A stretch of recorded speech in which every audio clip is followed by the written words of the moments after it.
কয়েকজন ব্যক্তি মিলে এক ভাগ কুরবানি দেওয়া যাবে না। কেউ যদি মনে করে যে একটি গরু, মহিষ বা উটের মধ্যে 7 জন শরিক অংশগ্রহণ করা যায়, এর মধ্যে 6টি শরিক বা 6টি ভাগ 6 জন নিয়ে নিল, আর এক ভাগ, এটার মধ্যে যদি 2 ভাই অথবা 3 ভাই মিলে সমপরিমাণ টাকা দিয়ে এই এক ভাগ শরিকের মধ্যে সে অংশগ্রহণ করে, তাহলে কারো পক্ষ থেকে কুরবানি হবে না এবং এই কুরবানি বাতিল হয়ে যাবে। একজন ব্যক্তির জন্য কমপক্ষে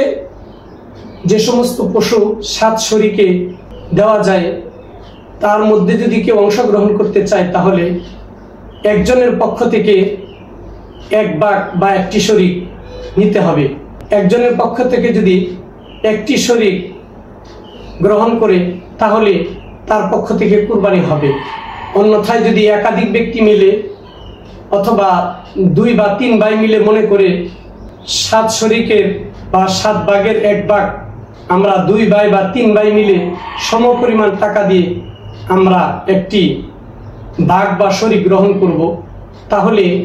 এই 2 বা 3 ভাইয়ের কারো পক্ষ থেকে কুরবানি হবে না, বরং তাদের কুরবানি বাতিল হয়ে যাবে।